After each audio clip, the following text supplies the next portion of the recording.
This is the Horn Takes podcast, your very rough around the edges Texas sports talk destination. I'm your host, Sean Redfern. It's the 119th Red River Shootout is here. It's Red River Shootout Eve. We are live from an undisclosed location in Dallas, Texas. I got my orange Longhorn aid and I'm drinking a whole lot of it. Gonna head out to the state fair today, right after the show. Enjoy that, take that all in. It is Prediction Friday, so we'll do our Week 6 Trace Otra games picks today. And then obviously we'll have our prediction for the Red River Shootout. Check us out Monday, Tuesday, Thursday, and Friday, normally at 12 noon Central Standard Time.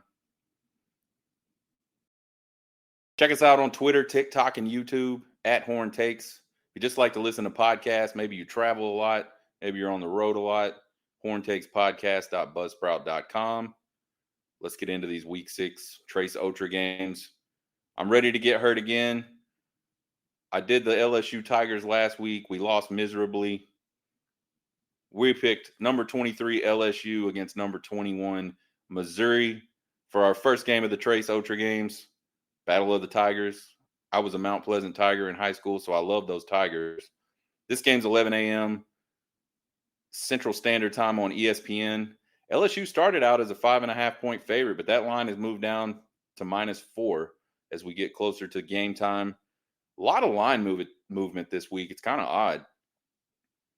What makes this game interesting to me is LSU's defense has been absolutely terrible. Can they find any sort of semblance of a defense? They've given up 31 and 49 points in their last two games. Just bad. And then I think the other big question is, can Mizzou outscore LSU? LSU's offense has been really good. Mizzou has been a team that scored some points, but hasn't really put a lot of points up on the board. I really like Brady Cook. I think he's really good. He's got almost 1,500 yards on the season, 74% completion percentage, and 11 touchdowns. I think he might be the best pure passer LSU has faced this season. My prediction for this game, I think there's going to be a lot of points. Neither defense is all that great. LSU's is certainly what we would call terrible. Missouri is very, very good against the run. So I think LSU will have to get it done through the air, which won't be a problem. Also don't think Mizzou has faced a team like LSU in the run game. LSU is big up front, physical up front. The running backs are physical. I think this one will come down to which QB makes a mistake. It's going to be a shootout. There's going to be a lot of points scored. I don't really like LSU on the road. I know Florida State wasn't a typical road game, but they weren't at Death Valley. They went on the road to Ole Miss last week, lost in a shootout there. I like Mizzou to get the upset this week. I think Mizzou outscores LSU 41-38, and those LSU fans scream again all week on Twitter about how terrible the defense is. Mizzou 41, LSU 38. Game number 2, number 11, Bama at Texas A&M. This one comes off at 2:30 Central Standard Time on CBS. Bama started out as a 1.5-point favorite, but now this game's a pick'em, folks. We talked about the line movement. I don't know what's going on. All the games we are looking at, lots of line movement. I think it's another week, another big game in the SEC West. You had Alabama and Ole Miss earlier in the season. You got two undefeated teams in Bama and Aggie in the SEC West. They're the only undefeateds left in the SEC West. So this is a key game for the SEC West. The winner of this game is in really good shape to go on and win the West. Both of these teams looking to stay perfect since their week 2 losses. Alabama, obviously, to Texas. A&M to Miami. I think this Aggie defense has been a lot better since giving up those 48 points to Miami. They shut down Auburn. They did a pretty decent job against Arkansas. I think they had at least one defensive score in that game. I think the big question mark for A&M in this game is, can QB Max Johnson lead the Aggie offense, and can he protect the ball against a still very talented Alabama defense? I know we've said it multiple times, but this Alabama defense and this Alabama team in general is still one of the most talented rosters in the country. Bama really gave Jackson Dart from Ole Miss fits. Then I think another question is, how comfortable is Jalen Milroe going to be in the offense now? He's he's been in the offense for what, 4 of their 5 games, and then how will being on the road at Kyle Field affect him? That's a different place to play. One of the best home field advantages in the country, probably. Alabama's looked real undisciplined and really prone to mistakes offensively all season long. But at some point, Milroe is such a talent. I think he's going to figure it out, and you're going to see Milroe just sort of ease into his role. And that Alabama offense that's been struggling at some point this season is going to click, and you're going to start to see a lot of points and a lot of efficiency out of that offense. Milroe's been there before. He's been in this type of game. He got the win over Aggie last year in Tuscaloosa. I think both of these squads have really good rosters. They're certainly top 10 in the country. I think this game not being at night might be not the biggest factor, but certainly one of the biggest external factors in this game. There's just something about a big night game. There's something about a big night game down in College Station. For some reason, you take the dark out of the mix and games become normal again. I think the matchup of the game for me is this Bama offensive line against the Aggie defensive line. That Aggie defensive line has been playing really, really good football. That Bama offensive line came into the season with a lot of expectations, hasn't really lived up to that yet. I think whoever wins the battle between Bama's offensive line and Aggie's defensive line, I think that's who's going to end up winning this game. I like Bama to get just enough done in the running game to open up some stuff down the field for Milroe, and Milroe is very good on the deep ball, and Alabama certainly has some guys that can get behind you. I'm going to take Bama. Bama's going to go on the road and beat Aggie yet tomorrow afternoon, 27-23. Game number 3 of Trace Otra games. Team we haven't talked about at all this season. Number 20, Kentucky, on the road at number 1, Georgia. This game kicks at 6 p.m. on ESPN. This is one line that's held steady. Georgia is a 14.5-point favorite. They have been since Monday. Looking at Kentucky, they're quietly undefeated. And then Georgia just hasn't looked like Georgia. Georgia hasn't looked like the 2-time defending national champions. They haven't looked really great offensively so far. They got lots of passing yards, but just not a ton of points to show for it. You look at Kentucky offensively, they don't you really look at them as a whole. They don't really do anything really, really well. They just kind of do everything okay. Running the ball offensively is definitely their strength.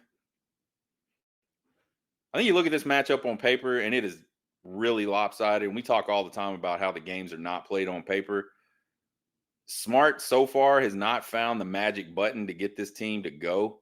I think obviously the talent's there. If you look at the rosters across the country, Georgia is certainly a top 3 roster, probably the number 1 roster in terms of talent.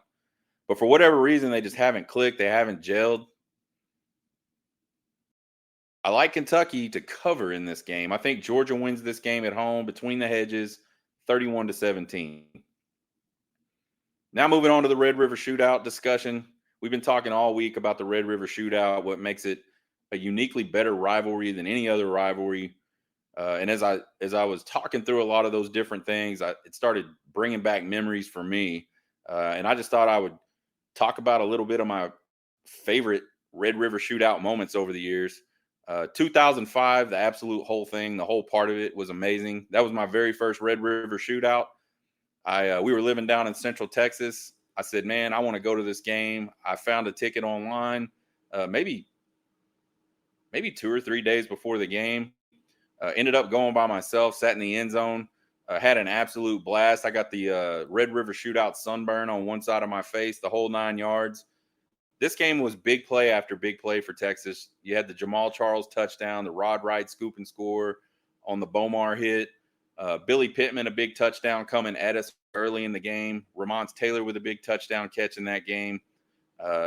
This game ended a 5-game Oklahoma winning streak. And for Texas fans in 2005, we never thought we were going to beat Oklahoma again. That's how bad it was. And not only were we losing those games, we were getting the absolute shit kicked out of us in those games. So it was a huge win for Texas fans. Obviously, that year we went on to an undefeated season, won the national championship. But even going into that game, I talked on the show the other day how I've never gone into this game feeling confident. I didn't even feel confident going into that game. And when you step back and look at it, Oklahoma was breaking in a new quarterback. He wasn't playing all that great. Just everything set up perfectly for Texas to win this game, and they won it big, obviously. I think another really cool moment was the Jordan Shipley kickoff return in 2008. Texas was trailing that game 14-0. Oklahoma came out, jumped all over them quickly. And then Jordan Shipley rips off a 96-yard touchdown on a kickoff. It was a huge play in the game. Definitely 100% swung the momentum over to Texas's side. And then Texas goes on to win that game 45-35, put themselves in a really good position to go on and play for the national championship. They obviously did not do that season, but really great game, really great pivotal play in a game. And it happened right there in front of us. Really cool to see. I think another moment for us is just the Quinn Ewers 2022 performance. He was out for basically 4 games ahead of that. He played 7 minutes of football time in the Alabama game earlier that season before he got hurt. He comes off from being hurt for 4 weeks, comes into the biggest game of his life, and goes 21 for 31 for 289 yards and 4 touchdowns. Looked pretty unstoppable. He did have the one throw. I don't know if it was a slip pass or if he was trying to throw it away and just misjudged how far he needed to throw the ball. But he did have that interception early in the game. But outside of that, it was pretty perfect. And he made a lot of really, really nice throws in that game. I think for Texas fans, at least for me, I finally started to get that Texas could be back type of feeling. You know, you've been hearing people say, "Oh, Texas is back every single year." It's a jab that a lot of other fan bases like to make at Texas, because it seems like every time Texas beats a ranked team, the media goes off and says, "Oh, Texas is back. We're finally getting to see Texas." And we suffered through the Charlie Strong era. We suffered through the Tom Herman era, winning some of those games, but not being able to put complete seasons together. Well, after that game last year in the Red River Shootout, I finally started to think that maybe we were starting to see a roster. Steve Sarkisian was starting to build a roster that could be the type of team where Texas really was back. And obviously, we've continued to build on that. Ranked number 3 in the country right now, undefeated. Really exciting time to be a Texas Longhorn. I think the other thing, and this really isn't a single moment, but something that comes up for me all the time when I think about this game is kind of family and friends. I've been to 2 of these with my dad. We were at the 2008 Red River Shootout together, just had an absolute blast. I've been to 3 of these with my wife. This one will be our 4th, and we're looking to go 2-2. We haven't had a great record. We were there in 2007. We were there in 2021. We were there in 2022, and we'll obviously be there this year. So we're looking to go 2-2 on this one. We used to live down in Central Texas, so we used to do a whole lot of tailgating down in Austin, met a whole lot of really cool people, really fell in with a certain group of folks that we would spend a lot of time tailgating with. And it's really cool. Every once in a while, we'll just randomly run into people from down there up here at the Red River Shootout. So a couple years ago, we were just kind of walking through the food court area, the building that's got a lot of vendors in it. And just happened to look across and see a few friends of ours. Spent some time catching up with them. We've got a couple friends that are coming up today. Actually, two sets, a couple friends that are coming up today. Hopefully, we'll have an opportunity to run across them. But I think family and friends makes everything special. This is already a special game. It's really cool to get to see some old friends. It's really cool to get to hang out with your family. Excited about that. Horn Takes Traveling Roadshow update. Folks, we did not get any credentials. I don't know what that means. I'm going to still pack my camera and my little monopod thing that's a little handheld deal and see if I can get that in, see if I can get uh, some cool footage, get some interviews of some fans, things like that. Just some stuff to add to the show here. If you see us, say hello. I'll be the big bald guy with the red hat on. I got the shirt I'm wearing right now. Uh, I'm sure there'll be a lot of orange, a lot of probably puke crimson in the place as well. But if you see us, say hello. We'll do a quick interview. We'll get caught up, maybe have a beer, share a corn dog, whatever the deal is. We're going to end up chronicling this whole thing today as we go to the fair on Tik Tok, more than likely. And we got a full day. We're going to get over there little afternoon. We're going to train over there. We're going to obviously eat, drink, enjoy our time, check out the exhibits. I think we might check out the rodeo tonight. They have some sort of end of night light show and fireworks show. We'll probably check that out. So it's going to be a long day today. Probably end up over at some bar or brewery or something tonight to kind of nightcap it before we get up in the morning. So that's the update on the Horn Takes Travel and Roadshow. I didn't even know you needed credentials until early this week, so that was my bad. Finally, we get down to the number 12 Oklahoma Sooners at the number 3 Texas Longhorns. This is an 11 a.m. kick, as it usually is. It's usually 11 or 2:30. More often, it's 11 o'clock in the morning. This one will be on ABC. This line has moved all kinds of crazy. It started out as Texas was a 6.5 point. Actually, Texas started out as a 4.5 point favorite. Then the line moved to a 6.5 point favorite. Now it sits at a 5.5 point favorite for Texas. So I'm not sure what all that's about. We did get some news that JT Sanders would be playing in this game, but I don't know why that would make the line do what it's done necessarily. I think there's a lot of bets and a lot of money going in on Texas's side, and they're just trying to figure out how to even all that out over in Vegas. The weather for this game is going to be absolutely perfect. I don't think you could ask for anything more. We've sat through all kinds of different weather this game. We've sat through kind of cool and rainy. We've sat through blistering hot in 2021. Last year was actually pretty decent, but tomorrow is going to be absolutely gorgeous. The high for tomorrow is 73. It's going to be 50, 56, 57 degrees in the morning when the fairground opens up, so it's going to be nice and cool. And I think this game's going to be in the 60s for the majority of the time, not a lot of wind. So perfect conditions for a fall football game. We don't typically get that down here in Texas, and certainly not in DFW this time of year. So I'm really excited about that. I'm done with the burning up and dying of dehydration stuff at college football games. The Red River Shootout is always a tough game to predict, man. There's always big upsets in this series. This series is really known for lots of ambushes as well. You look back to like 2000 when Oklahoma came out and beat Texas 63-14. I believe Texas was the favorite in that game. Certainly no one thought Oklahoma was going to drop 63 on Texas and hold Texas to 14. Just an absolute ambush in the running game from the Oklahoma Sooners. 2021, I felt like was an ambush. I know Oklahoma came in that game limping a little bit. They didn't have their starting quarterback. But the year before, tons of points, shootout type game, overtime game. I don't think anybody on the planet expected to drop 49 on Oklahoma. And really nobody thought Oklahoma or Texas was going to hold Oklahoma absolutely 0 points. So this is really, truly one of those games where you can just throw out the rankings, throw out the records. None of that crap matters. 4 keys to the game for the Texas Longhorns: be the storm. We talked about that before the Alabama game. We've seen the Texas team not traditionally, but over the last few years, get really good at being able to go into these types of games and not weather storms. They actually go into these games and they start to become the storm. And that's what championship teams do. Championship teams don't care who they're playing. They don't care where they're playing. They don't get built up with a lot of emotion about the hype of games. They just go in, they take care of business, and they kick a lot of ass from the very beginning. And that's what Texas needs to do in this team to really be successful, get a quick start against Oklahoma.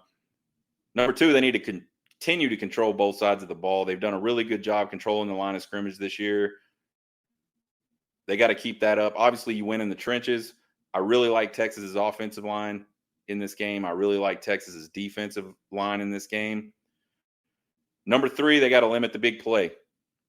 Texas has kind of gotten hurt a few times. The defense has been really, really good this season, But if the one mark you could kind of hold against this defense is they have had a tendency to give up a few home runs. It's happened in the run game. It's happened in the pass game, more often in the pass game than the run game. But they're going to have to figure out a way to limit those big plays like that.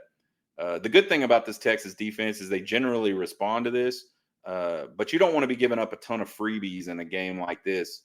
If they get the big play, I like Texas to stop them from getting into the end zone. But obviously, if they get in the end zone on the big play, you can't stop them from getting in the end zone. So really critical for Texas's defense to limit the big play today. And then I think finally Quinn Ewers has to realize he doesn't have to win this game. We've been talking about that since before the season started. There's a whole lot of expectations on Quinn Ewers. A lot of people talking about how he's going to be a number 1 draft pick. A lot of people talking about, what his chances are of winning the Heisman. And he doesn't have to be that guy. He will be that guy if he just protects the football and distributes the ball correctly within the offense. He doesn't need to go out with any kind of heroics and try to put this team on his shoulders and try to win it himself. Oklahoma's 5-0, looking nothing like the team that Texas beat 49-0 last year. They're healthy. They're confident. They've been beating the absolute piss out of just about everybody. Big question for Oklahoma for me is, can they get that running game going? It hasn't been that great. I think that's going to be key for them this game, is to try to figure out a way to get the ground game going. Keep Texas's defense off balance, because if this one turns one-dimensional on them and Dillon Gabriel has to be the guy the entire game, I think that's going to be pretty bad news for Oklahoma. I don't think Oklahoma wants Dillon Gabriel trying to throw the ball 40-something times in this game. Can the offensive line protect Dillon Gabriel? They've been pretty good this year, not giving up a lot of sacks, but they haven't played a defensive line as good as the Texas defensive line.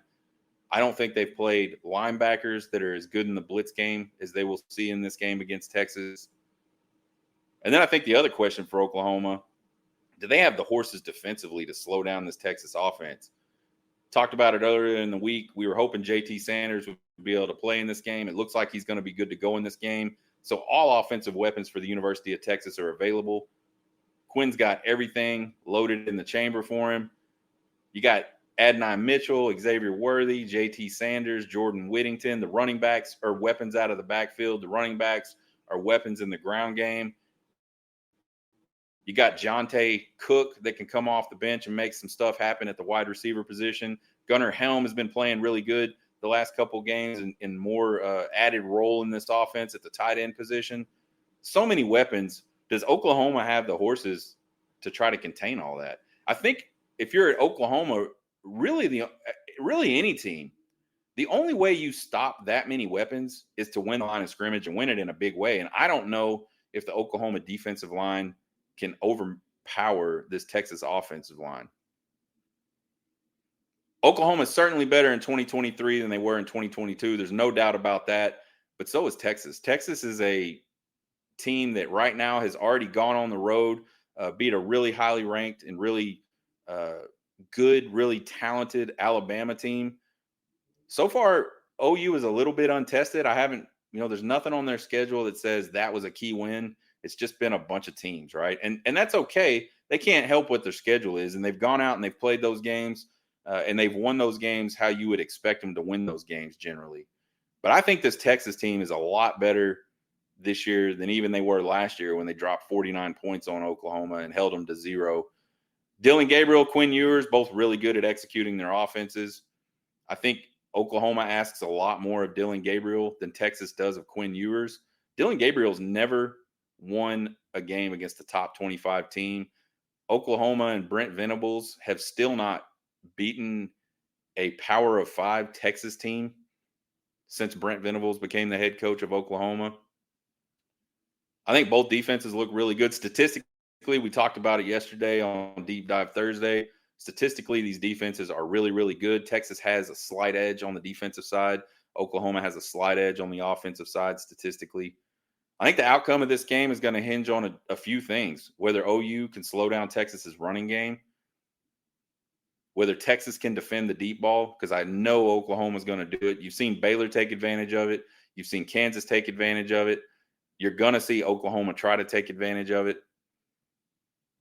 And then I think one of these defenses is going to end up making some sort of impactful play at some point in this game that's going to be really pivotal to the outcome of the game.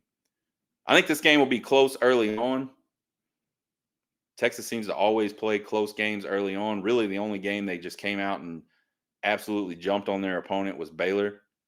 We saw it a little bit last week against KU. They just didn't convert those drives into touchdowns. So they attempted some field goals, made some, missed some. So I think that score last week at halftime, 13-7, was not necessarily indicative of the offense's ability to move the ball. They just couldn't get it in the end zone. So I think you'll see a close game early on, but I think Texas pulls away late with their running game. I just don't see Oklahoma having the depth on the defensive side of the ball to withstand just the leaning they're going to get from this Texas offensive line. I think as the game goes on, the running game is going to get stronger and stronger for Texas. Texas is going to win this 119th Red River Shootout, 31-23, and keep the Golden Hat in Austin for one more year at least. Check us out Monday on Exaggeration Monday. We'll see what Drunk Sean live game watching says. Drunk Sean is crazy. We'll see all of those thoughts on Exaggeration Monday. Check out the podcast anywhere you listen to the podcast. You can check us out on Twitter, TikTok, and YouTube at Horn Takes. Follow and subscribe on those places. It won't cost you anything. It'll help me out. I appreciate it. You can email me at horntakespodcast@gmail.com with all your questions, comments, concerns, and criticisms. We're headed to the fair. We're excited about the game tomorrow. You guys get hooked. Have a good weekend.